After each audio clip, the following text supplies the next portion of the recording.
चलिए स्टार्ट करेगा। ओके, अगला टॉपिक बेटा आज जो अपन स्टार्ट करने वाले हैं वो एक तरह से आपकी रिवीजन क्लास है। आप कई चीजें इसमें से पहले भी पढ़ चुके हैं, जानते होंगे।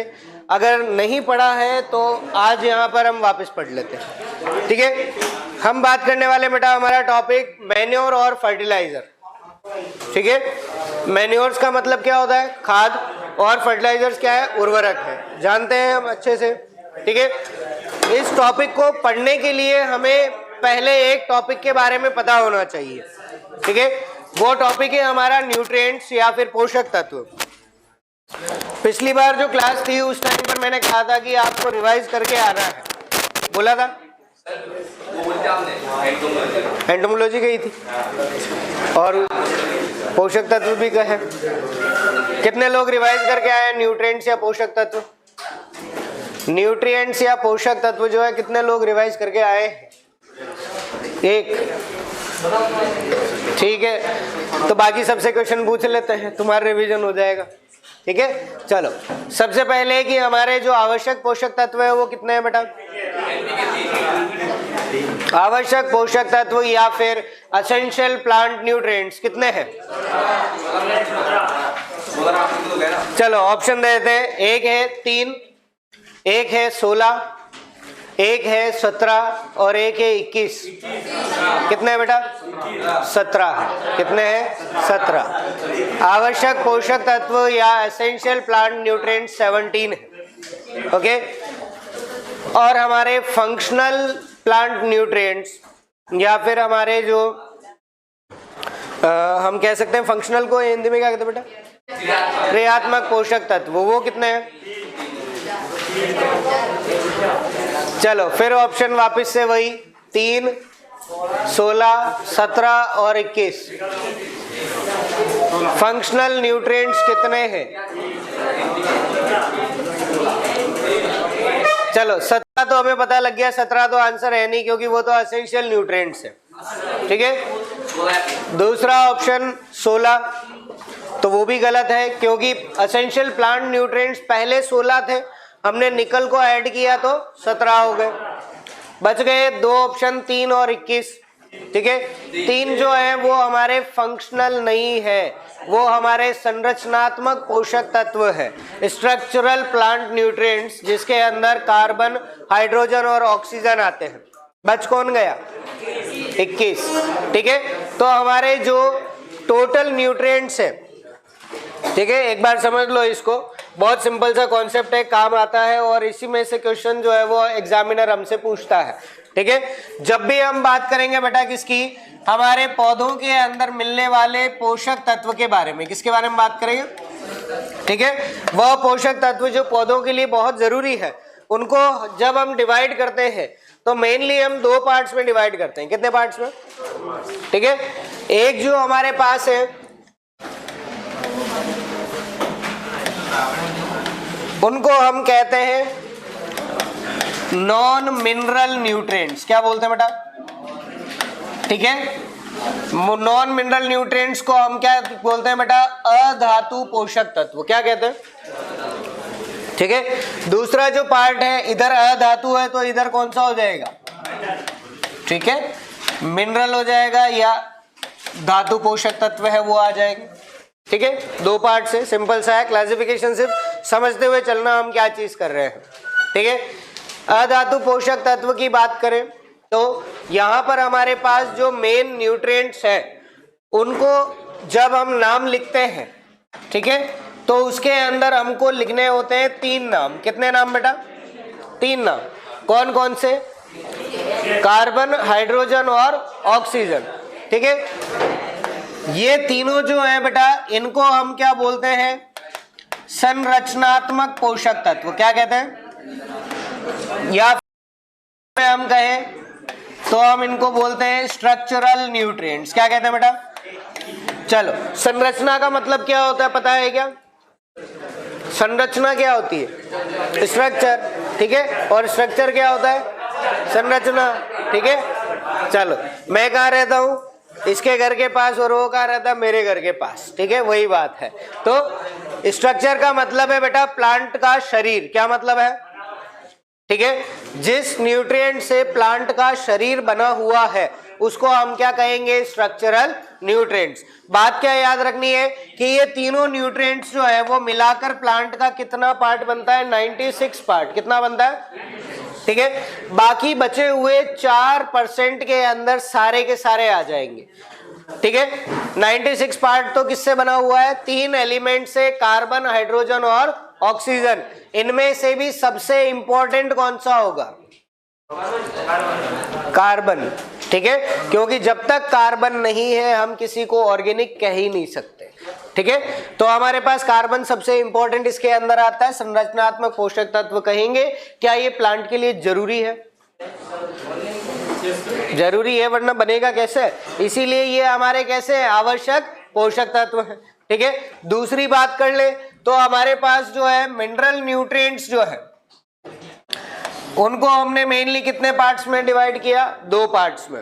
एक चीज और ध्यान रख ले, कार्बन, हाइड्रोजन और ऑक्सीजन, इनका कोई फर्टिलाइजर हो तो बताओ जरा,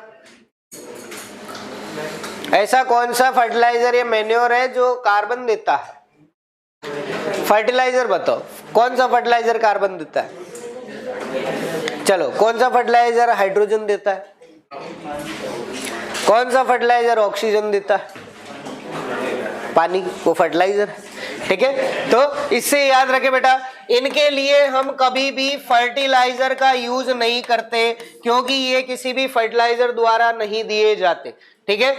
नेक्स्ट इंपॉर्टेंट चीज, इनको एब्जॉर्ब करने के लिए कभी रूट्स की जरूरत नहीं है, ठीक है, क्योंकि हमारे एनवायरनमेंट के अंदर कार्बन डाइऑक्साइड बहुत अच्छी ज्यादा है, ऑक्सीजन भी है और पानी भी है, उससे वाटर मिल जाएगा, ठीक है, हाइड्रोजन मिल जाएगा।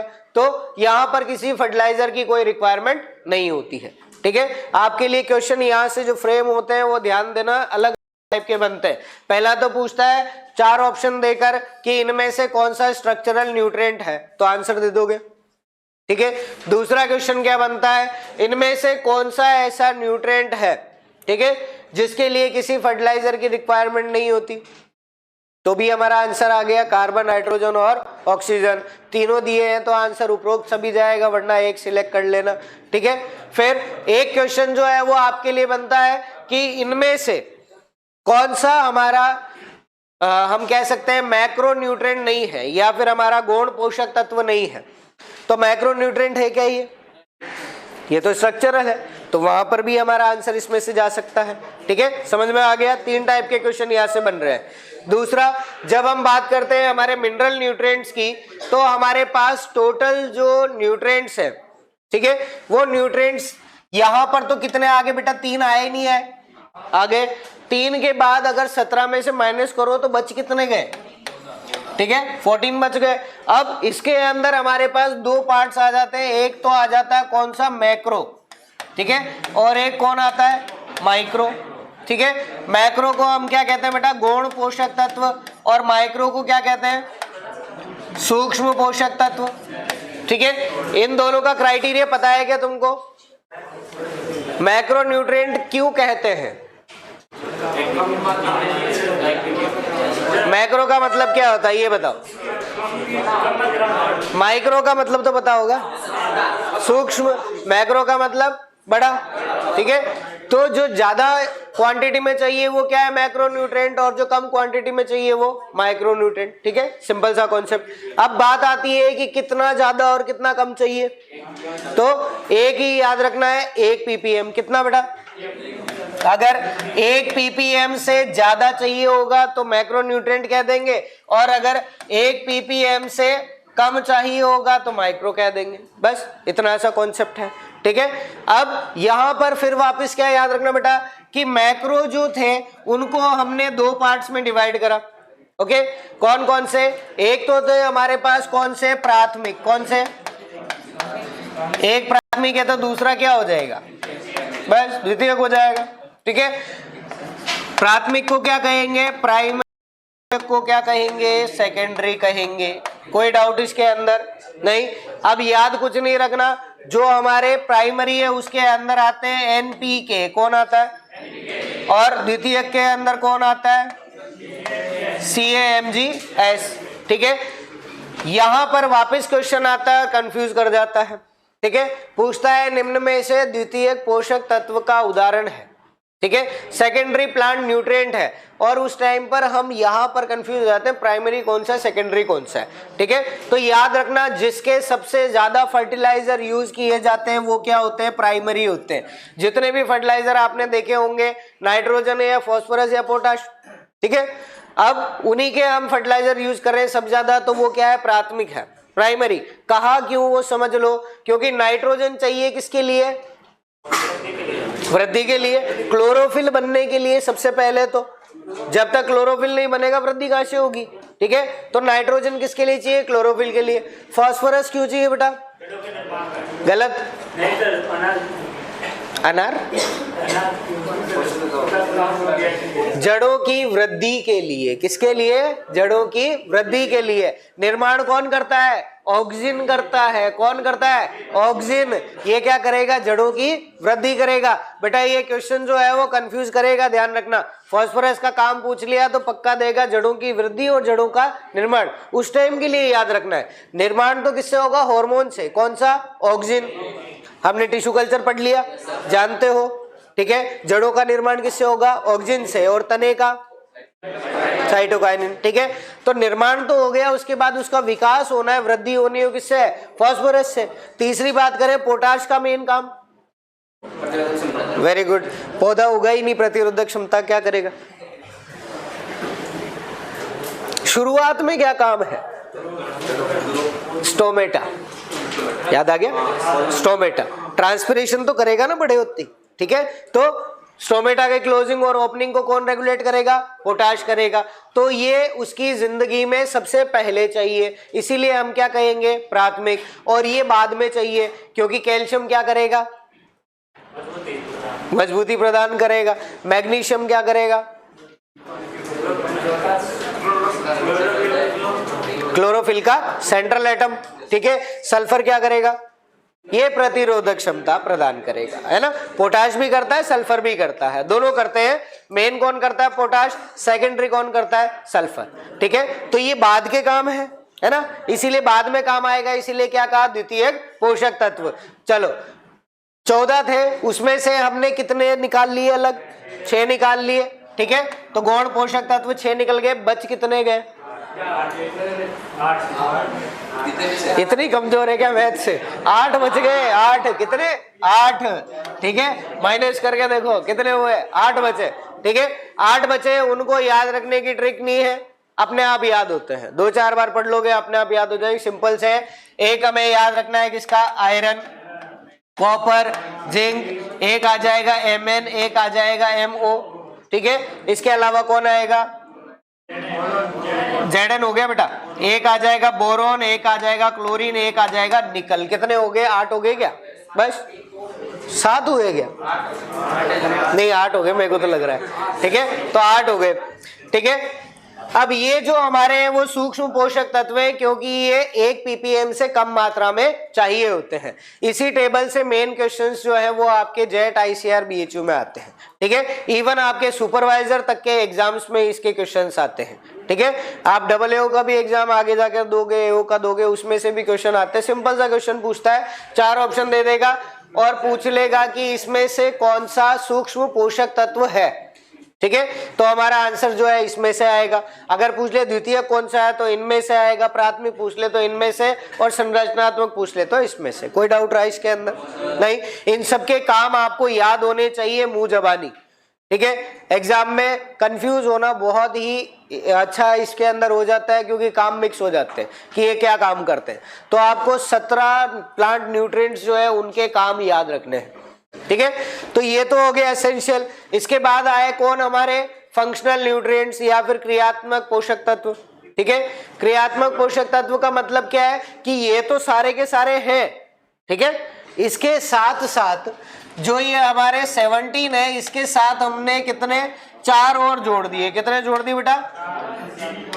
4 और जोड़ दिए। और वो आपको पिछली बार भी मैंने बताए थे, आप जैसे चाहे उसको याद रखें। कौन है? सीवी कोना याद रख लो या नाको सीवी याद रख लो, ठीक है। सोडियम, कोबाल्ट, सिलिकॉन और वेनेडियम। सोडियम का काम क्या है? सोडियम कहाँ काम आता है? चलो, कौन सी क्रॉप में काम आएगा? क्योंकि ये हर क्रॉप में काम नहीं आएंगे, ठीक है। इनको हम क्या बोलते हैं? इनको हम नाम क्या देंगे? फंक्शनल। तो टोटल मिला के हो गए, ठीक है। ये हमारे क्या है? लाभदायक या फिर बेनिफिशियल न्यूट्रिएंट्स, ठीक है। सोडियम जो है ये काम आता है कंद वाली फसलों में, आलू, शकरकंद, शलजम, ये सारे जो ट्यूबर क्रॉप्स है उसके अंदर सोडियम काम आएगा, ठीक है, उसकी क्वालिटी अच्छी करने के लिए। ओके, सेकंड बात करें कोबाल्ट की, तो कोबाल्ट का काम ओके विटामिन B12 का निर्माण। इसीलिए विटामिन B12 को हम नाम देते हैं साइनो कोबाल अमीन, वो कोबाल्ट से ही लिया हुआ है, ठीक है। फिर बात करें बेटा, एक हमारे पास सिलिकॉन, इसका काम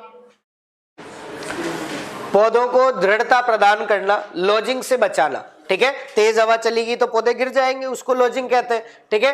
तो ये मक्का या धान ऐसी फसलें जो है उनके अंदर लॉजिंग से बचाने के लिए काम आता है। और क्वेश्चन जो है वो आपका बड़े लेवल पर पूछा हुआ आईसीआर के अंदर कि लॉजिंग से बचाने में कौन सा न्यूट्रिएंट हेल्प करता है, तो आंसर क्या गया?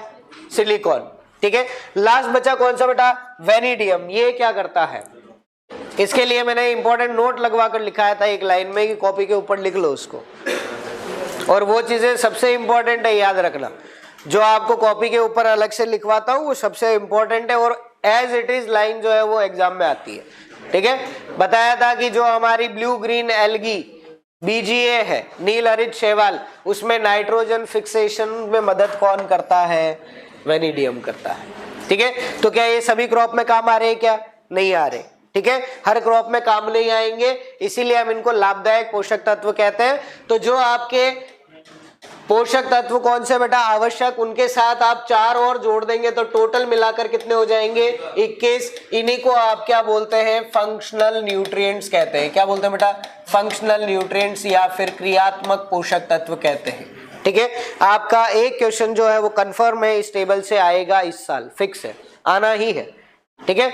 ये जो भी लिखा हुआ है उसी में से एक क्वेश्चन कंफर्म बनेगा, ठीक है। तो आपको ये सारी चीजें पता होनी चाहिए कि मैक्रो किसको कहेंगे, माइक्रो किसको कहेंगे, कौन सा क्रियात्मक जो है वो उसका क्या रोल होगा, क्रियात्मक क्या होंगे, या फिर हमारे बेनिफिशियल, या फिर हम इसको कह सकते हैं लाभदायक। हाँ बेटा, कोबाल्ट लिखा है, कोबाल्ट लिखा है, कोई नहीं, एक बार चेक कर लूंगा मैं ना, ठीक है। आई थिंक मेरे को भी यही ध्यान है, कोबाल्ट ही लिखा है ना, कोबाल्ट लिखा है, एक बार देख लूंगा मैं, ठीक है। चलो, तो ये आपकी टेबल जो है वो आपको याद होनी चाहिए। दूसरा, मिनरल न्यूट्रिएंट्स जो है इसके अंदर आपको उसकी फॉर्म्स याद होनी चाहिए, कौन सी फॉर्म में कौन सा न्यूट्रिएंट एब्जॉर्ब हो रहा है, ठीक है। जैसे नाइट्रोजन कौन सी फॉर्म में एब्जॉर्ब होता है बेटा? ठीक है, NH4 और NO3 माइनस, और NH4 क्या था? प्लस था, ठीक है। इसी तरह से सबका है, वो याद होना चाहिए। फिर एक आपका मोलिब्डेनम का कौन से फॉर्म में एब्जॉर्प्शन होता है? MOO4 माइनस, ठीक है, -2 है, ठीक है। तो ये हमारा जो फॉर्म है वो अलग है, ठीक है। तो वो हमें याद हो, एक्सेप्शन जो है वो अलग अलग अपन को पता होने चाहिए, ठीक है। अब उसके बाद आपको पता हो सबके काम, सबसे होने वाली डेफिशिएंसी सिम्टम, मतलब नाइट्रोजन की कमी से कौन से रोग हो रहे हैं, नाइट्रोजन की अधिकता से कौन सा रोग हो रहा है, ठीक है। कौन सा रोग होता है नाइट्रोजन की अधिकता से? ओके, जो क्रैकिंग है गाजर के अंदर वो। दूसरा जो पूछा जाता है गोभी के अंदर, ओके, बटनिंग, ठीक है। बटनिंग जो है वो नाइट्रोजन की अधिकता से होती है। तो ये जो ऐसे एक्सेप्शंस है जिसके अंदर हम क्या करते हैं बेटा कि हम कमी तो याद रख लेते हैं लेकिन अधिकता से होने वाला रोग याद नहीं रहता, ठीक है। तो अधिकता से होने वाले रोग और ज्यादा इंपॉर्टेंट है, वो आपको एटलीस्ट पता होने चाहिए, ठीक है। तो ये आपका मिनरल न्यूट्रिशन जो है वो इस तरह से कंप्लीट होता है। तो आपको ये चीजें एटलीस्ट आनी चाहिए, और जब आपने ये चीजें पढ़ ली तब आपका अगला जो पोर्शन है वो काम आता है बेटा कौन सा, मैन्योर और फर्टिलाइजर। ठीक है, मैन्योर की बात करें बेटा कि मैन्योर क्या चीज होती है, तो मैन्योर जो है इसका सिंपल मीनिंग क्या होता है बेटा, खाद। क्या मतलब है इसका, खाद। अगर बात करें इसकी कि ये वर्ड कहां से आया, ठीक है, तो मैन्योर जो है इसको हम हिंदी में क्या कहेंगे बेटा, खाद कहेंगे। पहली चीज तो यही ध्यान रखनी है। ओके, खाद जो वर्ड लिया हुआ है बेटा, ये कहां से लिया है, संस्कृत भाषा से लिया है। कहां से लिया है बेटा, संस्कृत भाषा का एक शब्द है जिसका ओरिजिनल मीनिंग क्या है, खाद्य। क्या मतलब है, खाद्य। और खाद्य का मतलब क्या होता है, भोजन। क्या मतलब होता है बेटा, भोजन। ठीक है, तो हमने इसी शब्द से खाद वर्ड बनाया है। ओके, अब खाद का मतलब क्या निकाला हमने, खाद्य, और खाद्य का मतलब भोजन। तो भोजन किसका है, हमारा है क्या, नहीं है। किसका है, पौधों का। किसका है बेटा, पौधों का, जिससे हम पौधों को खाना प्रोवाइड कर रहे हैं, न्यूट्रिएंट्स प्रोवाइड कर रहे हैं। तो इसकी डेफिनेशन भी यही कहती है हमसे कि ये मैन्योर्स क्या होते हैं बेटा, ऐसे पदार्थ हैं, ठीक है, जो कैसे होते हैं, कार्बनिक होते हैं। कैसे होते हैं, कार्बनिक होते हैं। दूसरा, इसके साथ साथ याद रखना है, इनमें क्या होते हैं, पोषक तत्व पाए जाते हैं। क्या पाए जाते हैं बेटा, पोषक तत्व पाए जाते हैं। ठीक है, तीसरा हमें याद रखना है, इसके साथ साथ इससे क्या मिलता है, कार्बनिक पदार्थ तो मिलेगा। तो कार्बनिक हमने इसको पहले कह दिया। ठीक है, कार्बनिक है। पोषक तत्व मिलेंगे किसके लिए, पौधों के लिए। किसके लिए, पौधों के लिए। तो हम कहेंगे पौधों के विकास हेतु ऐसे पदार्थ जो कार्बनिक है और जिनमें क्या मिलते हैं, पोषक तत्व मिलते हैं, उसको हम क्या कहते हैं, मैन्योर कहते हैं। ठीक है, कोई लंबी चौड़ी डेफिनेशन याद रखने की जरूरत नहीं है, एग्जाम में कोई नहीं पूछता है, बस हमें पता होने चाहिए।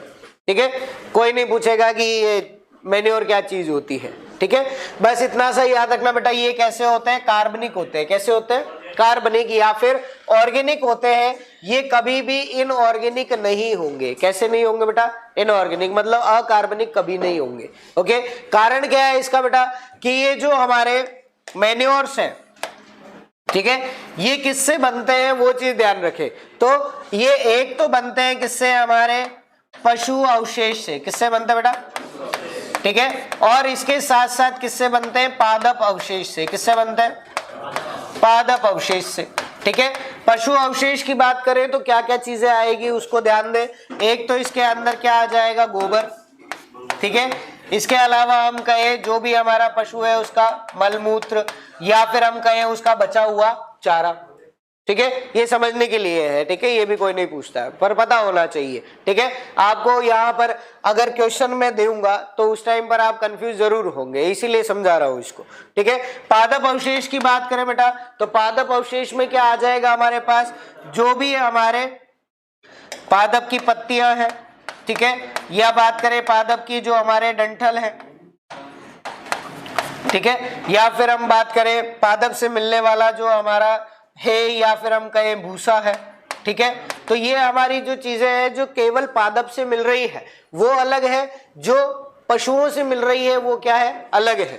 ठीक है, अब यहाँ पर आपने अगर इस चीज को पहले पढ़ा हुआ है तो आपको ध्यान होगा कि ऑयल केक्स या फिर जो हमारी खलियां होती है, पढ़ा हुआ है, खलियां या ऑयल केक्स, वो पशु अवशेष से बनती है, पादप अवशेष से, या दोनों से बनती है, सोच के बताएं। ठीक है, कितने लोग कहते हैं पादप अवशेष से बनती है, ओके, कितने लोग कहते हैं कि दोनों से बनती है। ठीक है, तो गलत है। ओके, जब हमने कहा कि खलियां मतलब ऑयल सीड केक, जो किससे बन रही है, सीड जिसमें ऑयल है, तो सीड किसमें होता है, पशु में होता है क्या, नहीं होता। ठीक है, तो जो केवल और केवल पादप अवशेष से बन रही है वो क्या है, खलियां है। तो ये हमारा क्वेश्चन बन सकता है कि खलियों का निर्माण किससे होता है, पशु अवशेष या फिर हमारे पादप अवशेष, या दोनों से। ठीक है, तो आंसर क्या जाएगा, पादप अवशेष। समझ में आ गई बात, सिंपल सा है। ओके ओके, गोबर को हम क्या कहते हैं बेटा, डंग कहते हैं। क्या कहते हैं, डंग। ठीक है,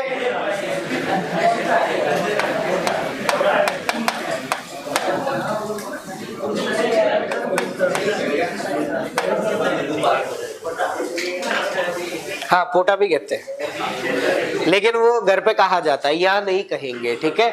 यहाँ पे तुम कल के आने वाले भविष्य के साइंटिस्ट बनने जा रहे हो और तुम ऐसे शब्द उपयोग में लाओगे तो किसान तुम्हें खुद ही भगा देंगे कि रहने दो, हम ही बढ़िया है। फिर तो इतना तो हमें ही पता है। चलो लिख लिया, ओके। अगली बात करें बेटा किसकी, फर्टिलाइजर की, ठीक है। पहले एक बार दोनों को समझ ले, डिफरेंस समझ ले, उसके बाद पढ़ना स्टार्ट करेंगे, ठीक है। फर्टिलाइजर की बात करें बेटा तो इसको हम क्या कहते हैं, उर्वरक कहते हैं। क्या कहते हैं, उर्वरक, ठीक है। उर्वरक का मतलब क्या होता है बेटा, फर्टाइल। क्या मतलब है, फर्टाइल, जिससे क्या हो हमें पता लगे कि पोषक तत्व कितने हैं। तो सिंपल सी चीज याद रखनी है, उर्वरक कभी भी हमें ऑर्गेनिक मैटर प्रोवाइड नहीं करेगा, वो केवल और केवल क्या देता है, पोषक तत्व देता है। क्या देता है, पोषक तत्व। तो अगर डेफिनेशन की बात की जाए बेटा तो ये कैसे होते हैं, अकार्बनिक होते हैं। कैसे होते हैं, अकार्बनिक पदार्थ है, ठीक है। दूसरी चीज, आपने गोबर की खाद बनाते हुए देखा है, ठीक है, कहीं तो देखा ही होगा, ठीक है। तो कहां पर बनाते हैं, खेत के पास, रोड के पास, ठीक है, बाड़े के अंदर, ठीक है, या जहां पर आपने अपने पशु सब बांध रखे वहां पर, रोड के साइड में रोड़ी कहा जाता है उसको, ठीक है, वहां पर बनाएंगे। लेकिन फर्टिलाइजर की जब बात की जाएगी तो कहीं भी बाहर नहीं बनेगा। ये कहां पर बनते हैं बेटा, जो फैक्ट्री के अंदर बनाए जाते हैं, या हम कह सकते हैं फैक्ट्री या उद्योग कह सकते हैं, ठीक है। तो इनका निर्माण कहाँ होगा बेटा, किसी कारखाने, किसी फैक्ट्री के अंदर निर्माण होगा। और नेक्स्ट चीज याद रखनी है, ये क्या देते हैं बेटा, केवल और केवल पोषक तत्व देते हैं। क्या देते हैं, केवल पोषक तत्व देते हैं, ये कभी भी ऑर्गेनिक मैटर नहीं देंगे, ठीक है। तो अब यहां से एक सिंपल सी चीज आ गई, ये ऑर्गेनिक मैटर तो दे ही नहीं रहे, तो क्या इसकी वजह से मृदा पर कोई अच्छा प्रभाव पड़ेगा क्या, नहीं पड़ेगा, ठीक है। एक ही प्रभाव पड़ेगा कि पोषक तत्व मिल जाएंगे, इसके अलावा कोई दूसरा फायदा नहीं है। लेकिन जब हम मैन्योर्स की बात करेंगे तो वो ऑर्गेनिक मैटर भी दे रहे हैं, और ऑर्गेनिक मैटर आपने सॉइल में पढ़ लिया होगा, मुझे आप पे विश्वास है, ठीक है। नहीं पढ़ा क्या, पढ़ लिया। चलो, ऑर्गेनिक मैटर जो है बेटा उसकी बल्क डेंसिटी कितनी होती है, हाँ स्थूल घनत्व 1.33, ठीक है। दूसरा, ऑर्गेनिक मैटर जो है उसको सॉइल में ऐड करोगे तो आपकी जो बल्क डेंसिटी है, स्थूल घनत्व है, वो बढ़ेगा कम होगा, कम होगा, बढ़ेगा, कम होगा, है ना। ये पिछली बार लिखवाया था, पडलिंग से बढ़ता है। बाकी आपका टिलेज करते हैं, ऑर्गेनिक मैटर ऐड करते हैं तो उससे क्या होती है, कम होती है, ठीक है। फिर बात करें ऑर्गेनिक मैटर जो है बेटा उसके अंदर कॉलॉइड्स होते हैं। कॉलॉइड पढ़े होंगे आपने, वर्मिकुलाइट, इलाइट, है ना, ये सारे पढ़े होंगे, चल रहा है अभी, ठीक है। तो ये कॉलॉइड भी बढ़ाते हैं, जिससे वहां की जो हमारी कैटायन एक्सचेंज कैपेसिटी है, ठीक है, धनात्मक जो अपन कह सकते हैं, जो धनायन जो एक्सचेंज करने की कैपेसिटी है वो बढ़ती है। दूसरा, आपने ऑर्गेनिक मैटर ऐड करा तो उसको खाने के लिए माइक्रो ऑर्गेनिज्म भी तो आएंगे, तो आपके जो माइक्रो ऑर्गेनिज्म है वो भी बढ़ेंगे जमीन में, ठीक है। आप वहां पर ऑर्गेनिक मैटर डालेंगे तो हमारी मृदा कैसी होगी, क्षारीय होगी, अम्लीय होगी, उदासीन होगी, कैसी होगी, सोच के बताओ। चलो, कितने लोग कहते हैं अम्लीय होगी, ओके, कितने लोग कहते हैं क्षारीय होगी, ओके, कितने लोग कहते हैं उदासीन होगी, ठीक है। तो अम्लीय होती है क्योंकि ऑर्गेनिक मैटर जब डिकम्पोज होगा, समझ लो इस चीज को, जब वो डिकम्पोज होगा, टूटेगा, तो उस टाइम पर वहां पर क्या बनेंगे, ह्यूमिक एसिड, ह्यूमिन एसिड और फल्विक एसिड, पढ़ लिया, ठीक है। तो ये एसिड बन रहे हैं, अम्ल बन रहे हैं, तो इसलिए अम्लीय हमारी मृदा थोड़ी सी होगी, ठीक है। लेकिन खास बात क्या होती है बेटा कि ऑर्गेनिक मैटर जो है वो हमारी सॉइल की बफरिंग कैपेसिटी बढ़ाता है। क्या बढ़ाता है, बफरिंग कैपेसिटी, मतलब एसिड डाल दो या आप कोई भी बेस डालो तो भी उसका पीएच है वो मेंटेन रहता है, ठीक है। ये सारे जो है वो फायदे किसके हैं, हमारे मैन्योर्स के हैं, फर्टिलाइजर के नहीं है। ठीक है, नेक्स्ट बात करें बेटा, यहाँ पर हमने कहा कि सभी के सभी जो हमारे उर्वरक है वो कैसे है, अकार्बनिक। लेकिन हमें यहीं पर एक्सेप्शन या अपवाद यहीं पर याद रख लेना है, एग्जाम में बहुत बार पूछा हुआ है। कौन सा अपवाद है? एक तो है यूरिया, और यूरिया का भाई कौन बेटा? Calcium cyanamide. क्या नाम है?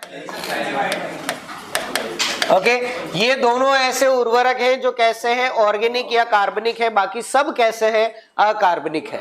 ठीक है, तो अब ना जाने कितने उर्वरक हैं, 100 होंगे, बेचारे 2 ही हैं, तो इसीलिए हमने कहा कि सब कैसे हैं, अकार्बनिक। एक्सेप्शन याद रख लेना, कार्बनिक उर्वरक का उदाहरण कौन सा है? यूरिया और कैल्शियम साइनेमाइड। एक बार ये क्वेश्चन पूछा और बड़ा फनी सा ऑप्शन हमको साथ में दे दिया।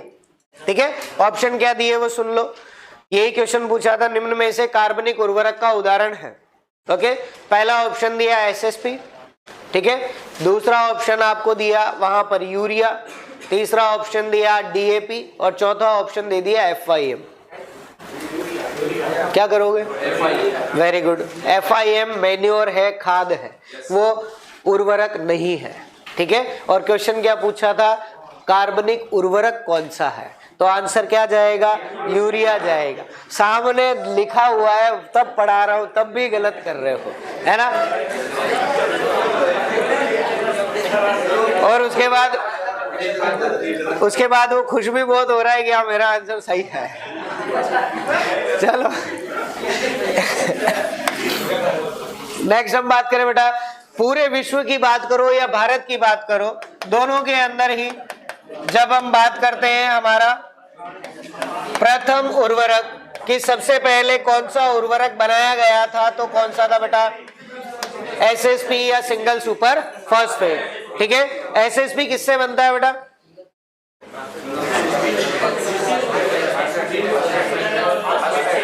एक तो एसिड है, कौन सा? H2SO4, ठीक है, और दूसरा हम यूज करते हैं रॉक फॉस्फेट। ठीक है, रॉक फॉस्फेट का जब हम H2SO4 के साथ रिएक्शन कराते हैं तो उससे क्या बनता है? एसएसपी बनता है। ठीक है, बोर्डेक्स मिक्सचर नहीं है। चलो लिख लो इसको जल्दी से।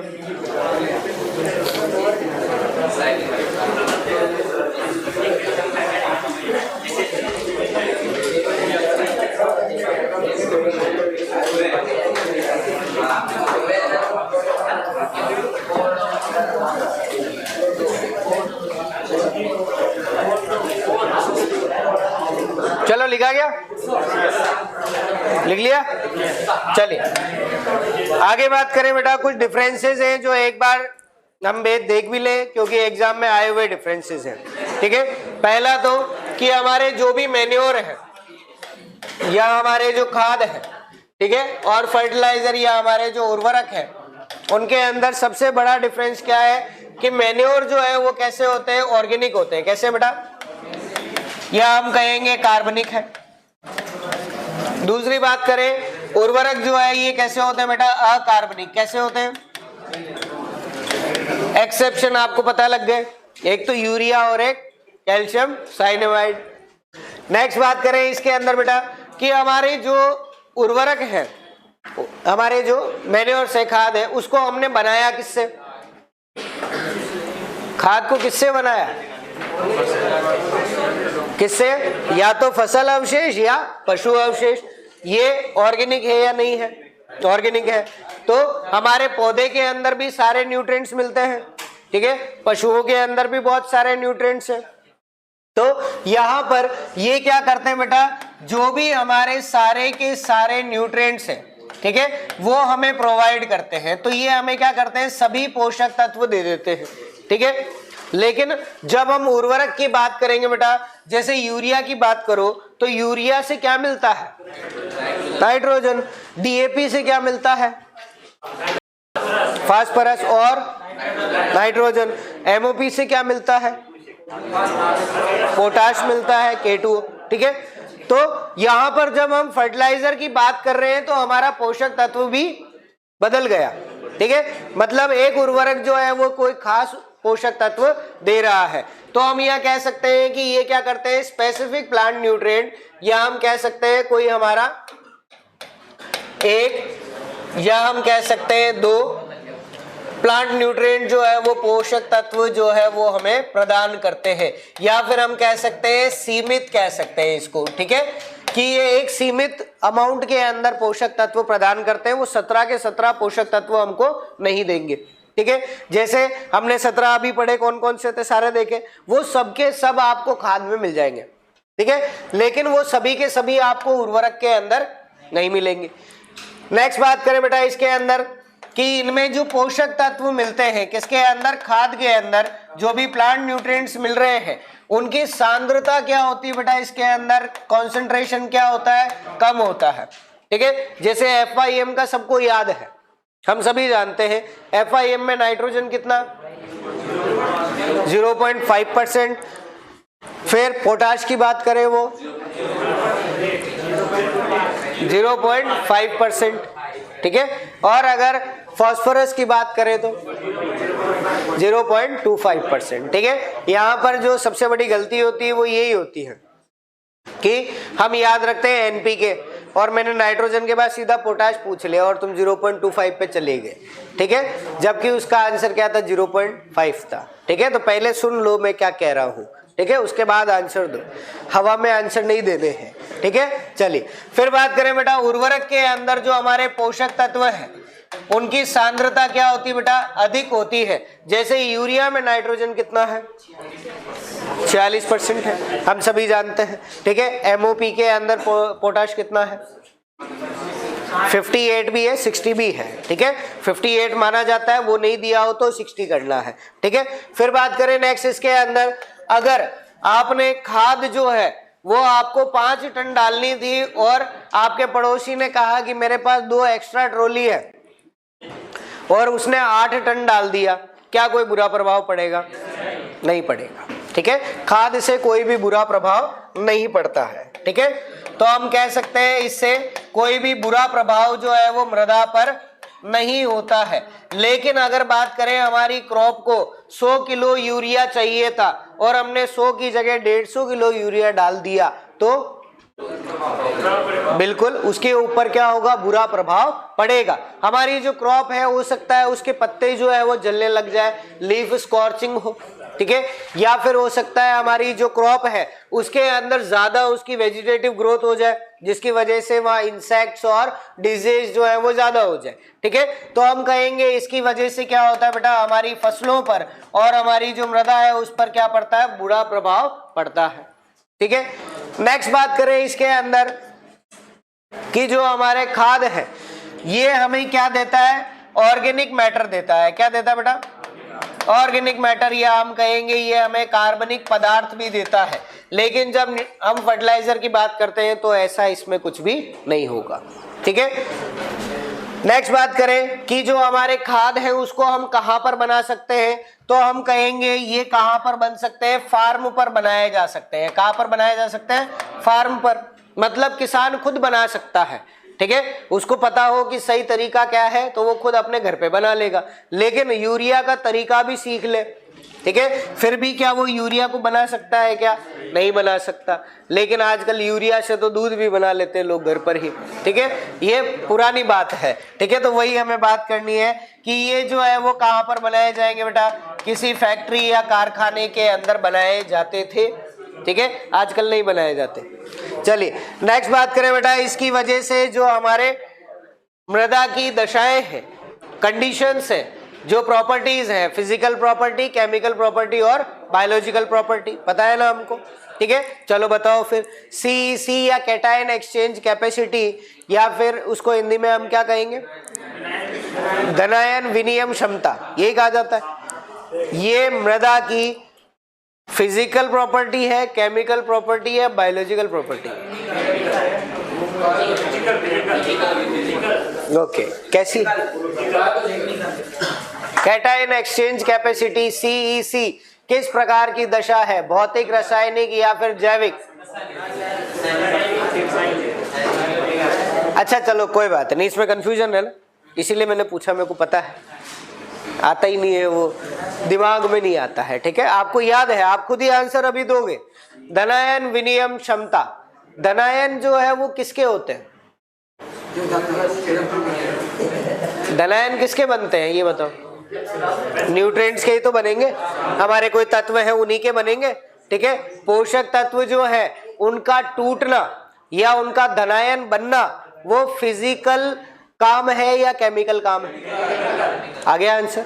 ठीक है, तो वो कौन सी दशा हुई?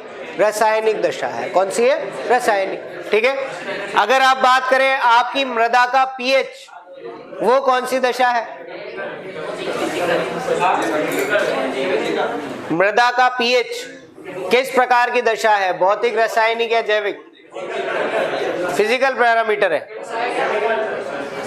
खुद सोचो, पीएच चेंज क्यों होगा?